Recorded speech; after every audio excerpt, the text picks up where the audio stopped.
Pagdangal ang Panginoon, o bayan ng Diyos.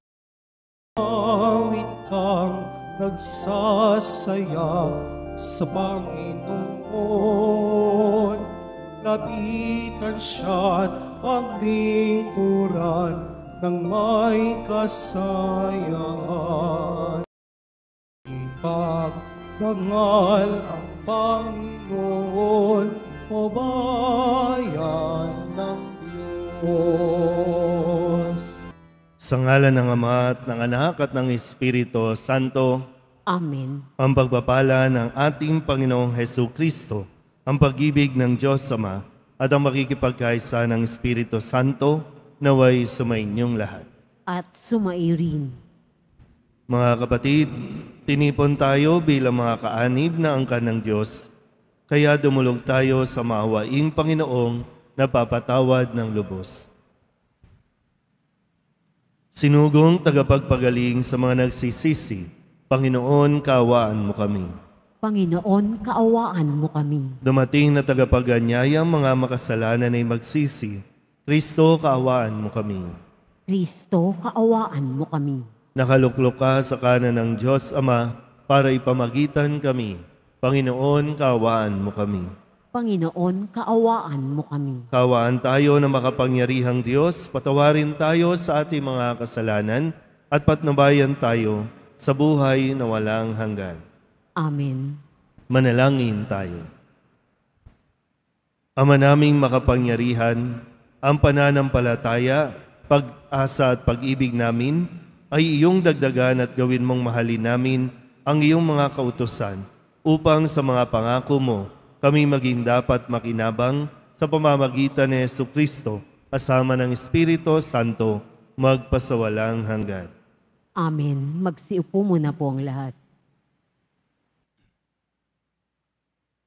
Pagbasa mula sa sulat ni Apostol San Pablo sa mga taga-Epeso. Mga kapatid, pasakop kayo sa isa't isa, tanda ng inyong paggalang kay Kristo.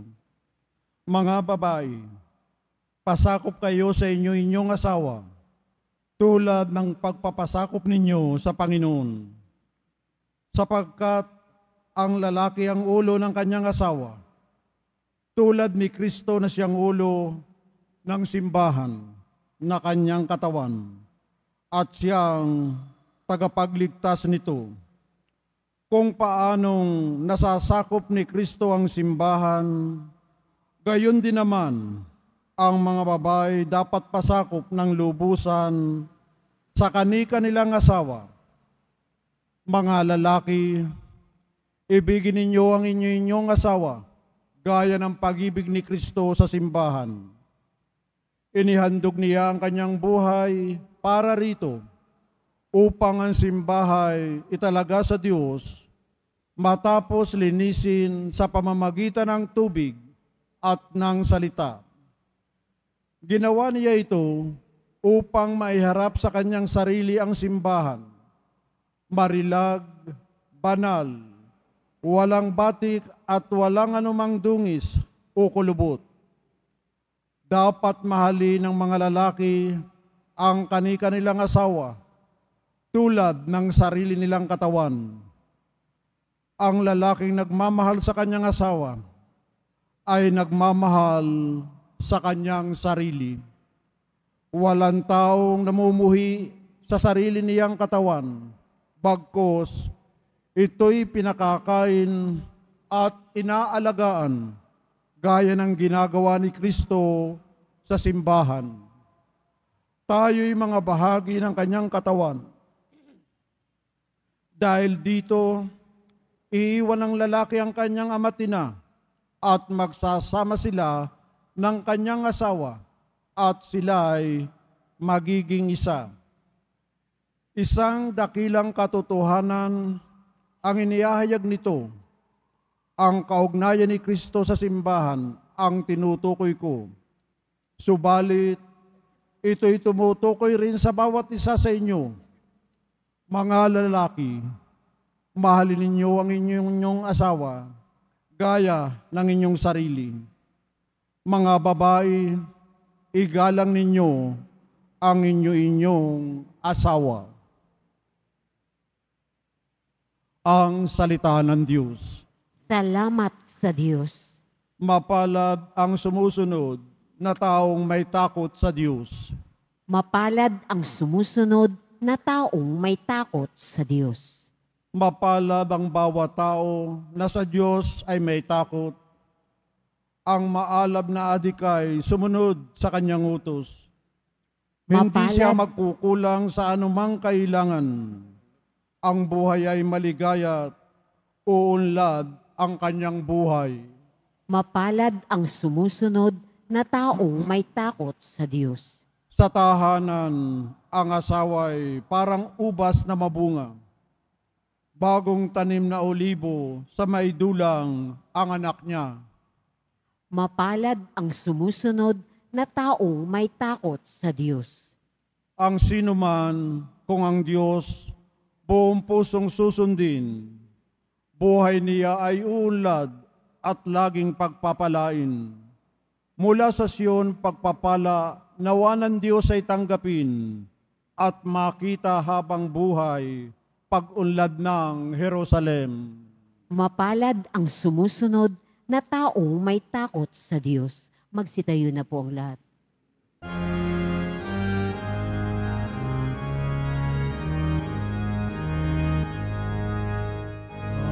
Hallelujah, hallelujah, hallelujah, hallelujah.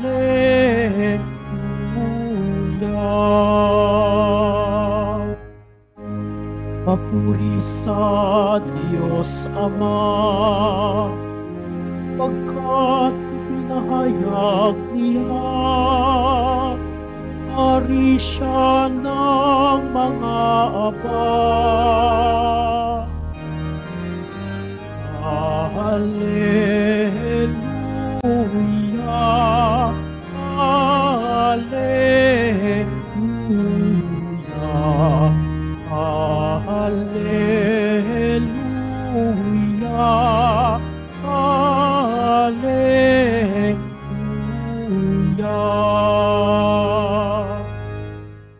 Sumainyo ang Panginoon. At sumairin. Ang mabuting balita ng Panginoon ayon kay San Lucas. Papuri sa iyo, Panginoon. Noong panahong iyon, sinabi ni Jesus, ano ang katulad ng paghahari ng Diyos? Saan ko iahambing? Ito. Katulad dito ng isang butil ng mustasa na itinanim ng isang tao sa kanyang halamanan. Ito'y lumaki hanggang sa maging punong kahoy at namugad ang mga ibon sa mga sanga nito. Sinabi pa ni Jesus, saan ko itutulad ang paghahari ng Diyos? Katulad dito ng libadurang inihalo ng isang babae sa 3 takal na harina, ano pat umalsa ang buong masa. Ang mabuting balita ng Panginoon. Pinupuri ka namin, Panginoong Jesucristo. Magsiupo mo na po ang lahat. Isang mapagpalang maga po sa inyong lahat.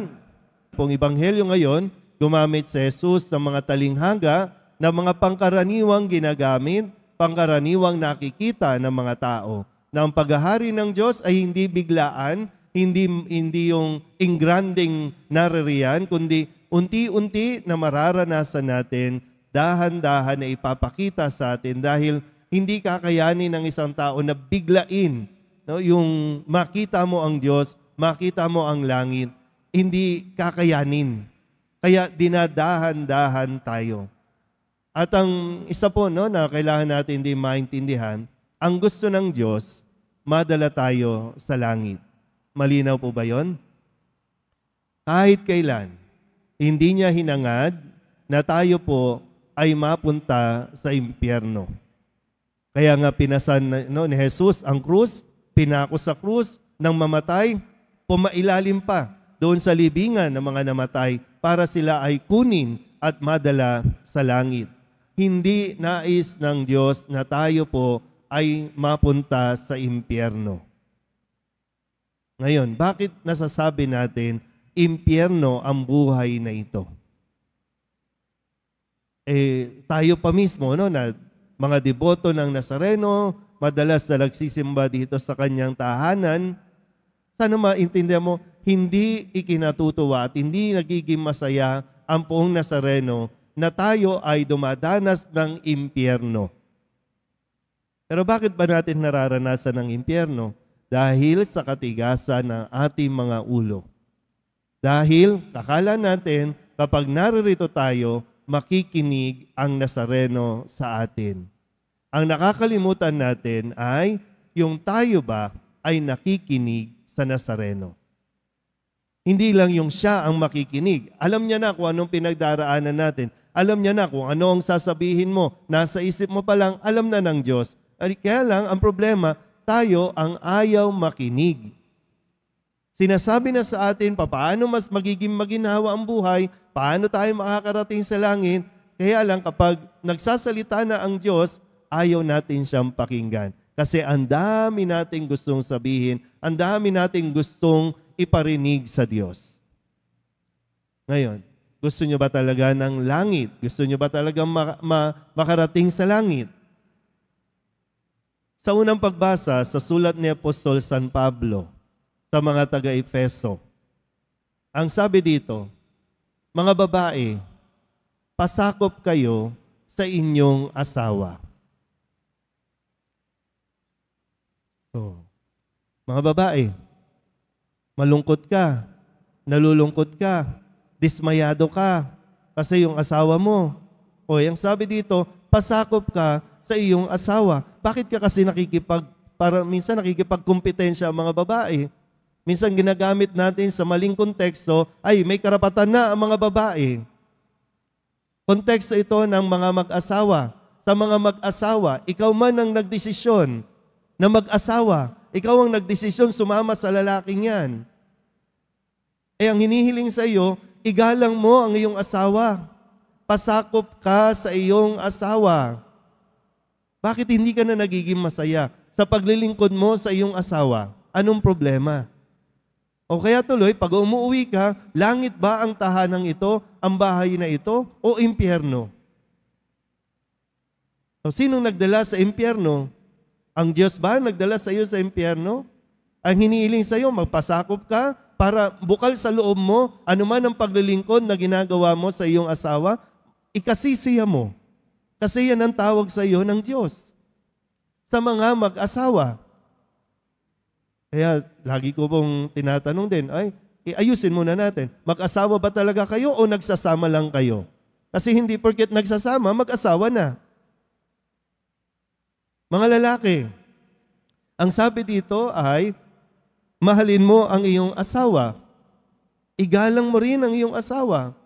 Ibigin mo ang iyong asawa kung paano mong pinahalagaan ang iyong sarili. Mga lalaki, naalala nyo pa ba nung sinusuyo nyo ang babaeng yan, ang asawa ninyo, yung mga pangako ninyo, na paglilingkuran ninyo, mamahalin ninyo, nasaan na? Bakit hindi nagiging langit? Bakit parang impyerno ang nararanasan ninyo pareho? At dahil impyerno, maghiwalay na lang tayo. Ngayon, pinasabi na ulit sa inyo ito, pero bakit parang nagbibingi-bingihan na naman tayo? Hindi, ayoko niyan. Ito kasi ang gusto ko, Lord, ito ang gusto ko. Kadalasan, ang gusto natin, kapritsyo lang. Pero ang gusto ng Diyos, lahat ng gusto ng Diyos para sa atin, sa ikabubuti natin. Pag-uwi ninyo, tingnan natin, no? Pag-uwi ninyo, kaya nyo pa bang sabihin, I love you? Kaya nyo pa bang sabihin, I miss you? Kaya nyo bang sabihin na I'm sorry? O magmamatigas ka na naman? Okay, corny yan, Father, ang corny yan. Corny man, maliliit na bagay, pero yan ang magdadala sa inyo sa langit. Hirap na hirap tayong magsabi ng I love you, I miss you, I'm sorry, salamat. Pero ang dali natin magsabi ng gago, Yung mga mura, imbis na appreciation, mumurahin mo pa. O kaya, langit pa, impyerno. Diba yung maliliit na bagay? Kaya nga pinapaliwanag ni Jesus, ito, butil lang ng mustasa. Libadura lang. Haalsa na. Pag-isipan nyo na mabuti. Sa mga mag-asawa to, ha? Sa mga nagsasama, hindi pa kayo mag-asawa. Marami pang pagkakataon para maging maayos ang buhay ninyo. Sama kayo ng sama. Live-in kayo ng live-in. Pero ayaw nyo pakinggan ang Poong Nazareno. Pero bago kayo magpakasal, pag-isipan nyo muna ng mabuti. Handa ka bang ibigay ang iyong sarili? Handa ka bang pasakop sa iyong magiging asawa? Handa mo bang paglingkuran ang iyong asawa? Sagutin niyo muna yan bago kayo sumuong. Hindi yung padalos-dalos. Alam niyo yung mahalagang bagay na akala natin wala lang. No? Sa mga mag-asawang naririto, nagdadasal ba kayo ng rosaryo? Alam niyo na kung bakit. Ano nangyayari sa buhay ninyo? Kasi yung simpleng, magdasal muna tayo. Kinakalimutan natin. Kaya ang bilis nating pasukin ng demonyo. Ang bilis nating manghina kapag nandyan na ang mga tukso. Dahil hindi tayo kumakapit doon sa mga maliliit na butil ng rosaryo. Muli, ang gusto ni Jesus, mapunta tayo sa langit, maialis tayo sa impyernong karanasan nating ito. Amen?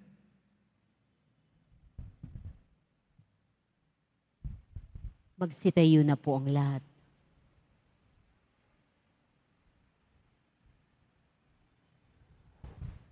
Minamahal kong mga kapatid, tulad ng isang malaking puno na mayroong mayabong na mga sanga o tulad ng butil na matahimik na lumalaki, gayon din ang paglago ng kaharian ng langit. Sama-sama tayong manalangin bilang pakikibahagi natin sa mapagmahal na plano ng banal na kabutihan ng Diyos. Ang ating pong itutugon, Diyos ng buhay, gawin mo na makapagbigay buhay ang aming buhay. Diyos ng buhay, gawin mo na makapagbigay buhay ang aming buhay. Ang simbahan naway patuloy na umunlad sa pamamagitan ng pagtanggap at pagbabahagi ng kaligtasan sa mga kultura at mga pinahahalagahan sa buhay. Manalangin tayo. Diyos ng buhay, gawin mo na makapagbigay buhay ang aming buhay. Yaong mga nasa programa ng pagpapaunlad ng ekonomiya, naway bigyang suporta ang mga magsasaka at yaong mga nagpapaunlad ng lupa, naway alagaan at igalang ang likas na kalikasan. Manalangin tayo. Diyos ng buhay, gawin mo na makapagbigay buhay ang aming buhay. Ang ating mga pamilya, lalo na ang ating mga anak, naway lumaki sa pamamaraan ng biyaya at umunlad na kawangis ni Kristo. Manalangin tayo. Diyos ng buhay, gawin mo na makapagbigay buhay ang aming buhay.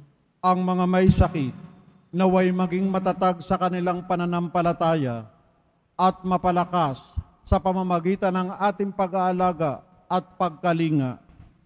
Manalangin tayo. Diyos ng buhay, gawin mo na makapagbigay buhay ang aming buhay.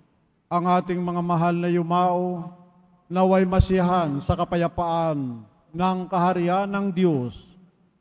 Manalangin tayo. Diyos ng buhay, gawin mo na makapagbigay buhay ang aming buhay. Ama naming nasa langit, tulungan mo kaming maunawaan ang kahalagahan ng panahon ng aming pag-iral.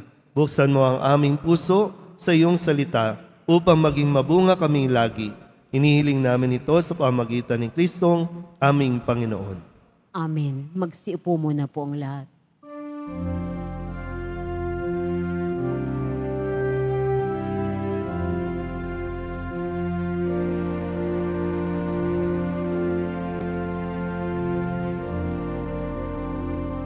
Itong pinapay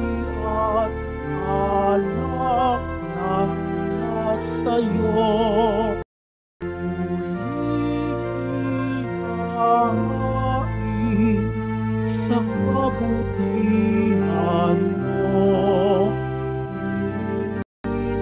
At tanggapin alay sa'yo. Sasalamat ng puso.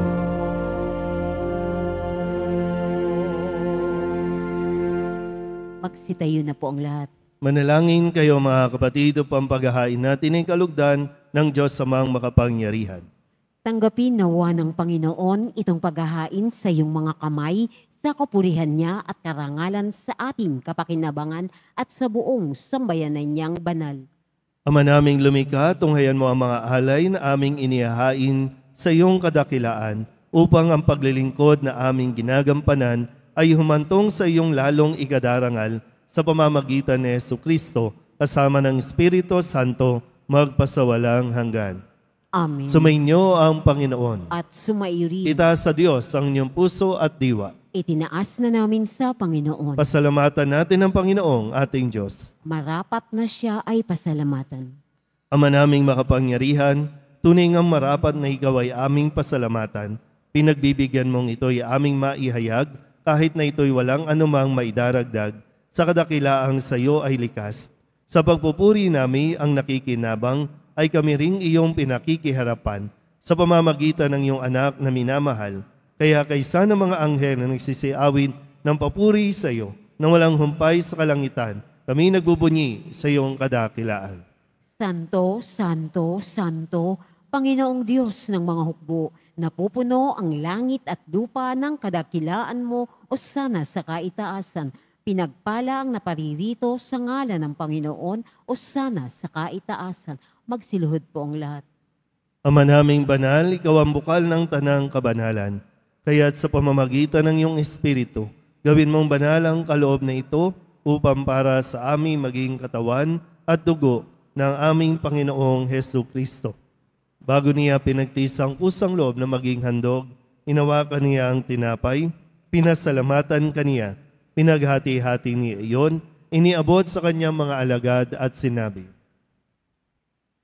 tanggapin ninyong lahat ito at kanin, ito ang aking katawan na ihahandog para sa inyo.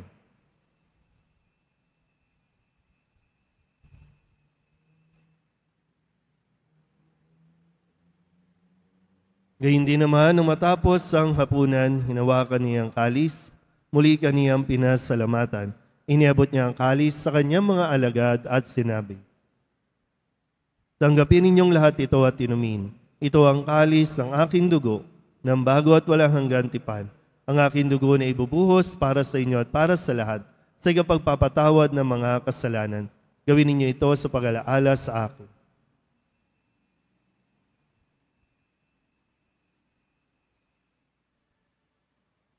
Magsitayo na po ang lahat. Ipagbunyi natin ang misteryo ng pananampalataya. Si Kristo'y namatay, si Kristo'y nabuhay, si Kristo'y babalik sa wakas ng panahon. Ama, ginagawa namin ngayon ang pag-alaala sa pagkamatay at muling pagkabuhay ng iyong anak. Kaya tiniaalay namin sa iyo ang tinapay na nagbibigay buhay at ang kalis na nagkakaloob ng kaligtasan. Kami napapasalamat dahil kami iyong minarapat na tumayo sa harap mo para maglingkod sa iyo. Isinasamo namin kami magsasalo-salo sa katawan at dugo ni Kristo ay mabuklod sa pagkakaisa sa pamamagitan ng Espiritu Santo. Amahalingapin mo ang iyong simbahang laganap sa buong daigdig. Puspusin mo kami sa pag-ibig kay San Francisco na aming Papa at ni Jose na aming Obispo at ng Tanang Kaparian. Alalahanin mo rin ang mga kapatid naming nahimlay na may pag-asang sila'y muling mabubuhay, gayon din ang lahat ng mga pumanaw. Kawaan mo sila at patuloyin sa iyong kaliwanagan. Kawaan mo at pagindapating kaming lahat na makasalo sa iyong buhay na walang wakas. Kaysa na mahal na Birhen Maria na ina ng Diyos, ng kabiyak ng puso niyang sa San Jose, kaysa ng mga apostol at ng lahat ng mga banal na namuhay dito sa daigdig ng kalugod-lugod sa iyo, may pagdiwang nawa namin ang papupuri sa kararangal mo sa pamamagitan ng iyong anak na aming Panginoong Jesucristo. Sa pamamagitan ni Kristo, kasama niya sa Kanya, ang lahat ng parangal at papuri ay sa iyo, Diyos Ama makapangyarihan, kasama ng Espiritu Santo, magpasawalang hanggan. Amen. Sa tagubilin ng mga nakagagaling na utos at sa turo ni Jesus sa Panginoon natin at Diyos, ipahayag natin ang lakas loob. Ama namin, sumasalangit ka, sambahin ang ngalan mo, mapasa amin ang kaharian mo, sundin ang loob mo dito sa lupa para nang sa langit. Bigyan mo kami ngayon ng aming kakanin sa araw-araw at patawarin mo kami sa aming mga sala para nang pagpapatawad namin sa nagkakasala sa amin. At huwag mo kaming ipahintulot sa tukso at iadya mo kami sa lahat ng masama. Hinihiling namin kami iadya sa lahat ng masama, pagkalooban ng kapayapaan araw-araw, iligtas sa kasalanan at ilayo sa lahat ng kapahamakan, samantalang aming pinananabikan ang dakilang araw ng pagpapahayag ng tagapagligtas naming si Jesucristo. Sapagkat iyo ang kaharian at ang kapangyarihan at ang kapurihan magpakailanman. Amen. Panginoong Jesucristo, sinabi mo sa iyong mga apostol, kapayapaan ang iniiwan ko sa inyo, ang aking kapayapaan ang binibigay ko sa inyo. Tunghayan mo ang aming pananampalataya at huwag ang aming mga pagkakasala. Pagkalooban mo kami ng kapayapaan at pagkakaisa ayon sa iyong kalooban, kasama ng Espiritu Santo, magpasawalang hanggan. Amen. Ang kapayapaan ng Panginoon ay laging sumainyo. At sumairin. Magbigayan po tayo ng kapayapaan sa isa't isa. Kordero ng Diyos na nag-aalis ng mga kasalanan ng sanlibutan, maawa ka sa amin. Kordero ng Diyos na nag-aalis ng mga kasalanan ng sanlibutan, maawa ka sa amin. Kordero ng Diyos na nag-aalis ng mga kasalanan ng sanlibutan, ipagkaloob mo sa amin ang kapayapaan. Magsilhod po ang lahat. Ito ang kordero ng Diyos. Ito ang nag-aalis ng kasalanan ng sanlibutan. Mapalad ang mga inaanyayahan sa kanyang piging. Panginoon, hindi ako karapat-dapat na magpatuloy sa iyo, ngunit sa isang salita mo lamang ay gagaling na ako. Ng banal na komunyon, sasagot po tayo ng amen pagkasabi ng pari o lay minister ng katawan ni Kristo at isubo agad sa bibig bago umalis sa harapan ng pari o lay minister. Sumunod po tayo.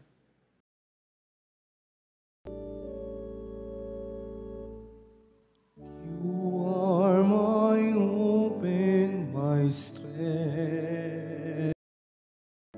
You guide me and embrace me with your love.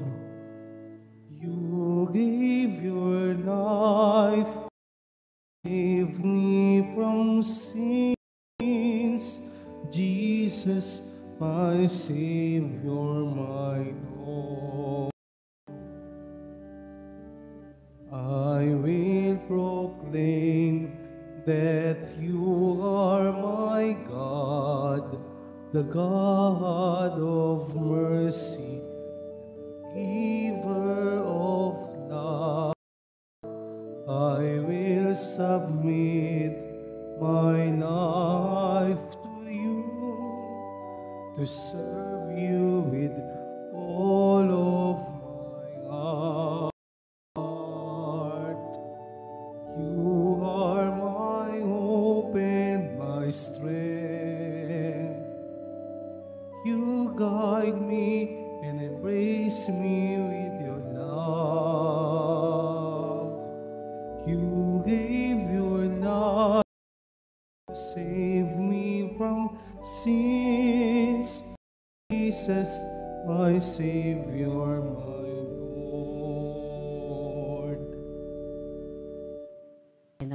Magsitayo na po ang lahat. Manalangin tayo. Ama naming mapagmahal, maging lubos nawa ang aming pakikinabang sa tinanggap namin sa piging mong banal, upang ang aming ginaganap ng lantaran ay siyang aming makamtang tunay sa pamamagitan ni Jesucristo, kasama ng Espiritu Santo, magpasawalang hanggan. Amen. Sumainyo ang Panginoon. At sumairin. Manalangin tayo para sa pagbabasbas. Mahal na po ang Jesus Nazareno, inihayag mo sa pamamagitan ng krus ang walang maliw na pag-ibig ng Diyos sa sangkatauhan. Pakinggan mo ang kahilingan ng iyong angkan na nagsusumamo sa iyo. Makamtanawa nila ang iyong katugunan at tanggapin ang kasagutan na may utang na loob na tinatanaw. Basbasan din po ninyo ang mga daladala nilang mga imahin at dasalan. Sa pamamagitan ng bendisyon na ito, naway maalala nila ang mga pangako nila noon sa binyag, na ikaw ay kanilang iibigin at paglilingkuran bilang Panginoon magpasawalang hanggan. Amen. At pagpalain kayo ng makapangyarihang Diyos, Ama at Anak, Espiritu Santo. Amen. Tapos sa banal na misa, humayo tayo sa kapayapaan ni Kristo. Salamat sa Diyos.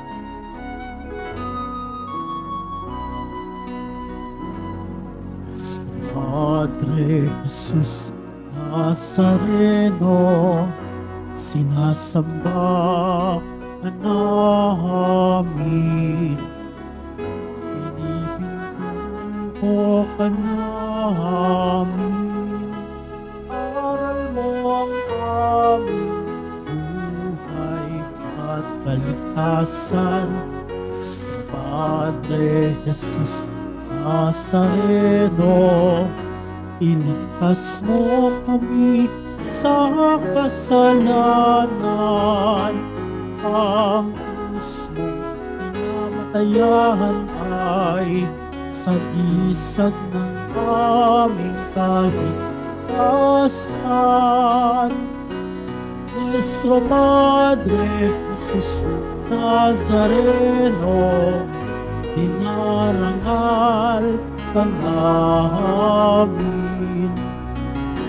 Nuestro Padre Jesus Nazareno, niluwalhati ka namin. Nuestro Padre Jesus Nazareno, dinarangal ka namin. Nuestro Padre Jesus Nazareno, niluwalhati ka namin.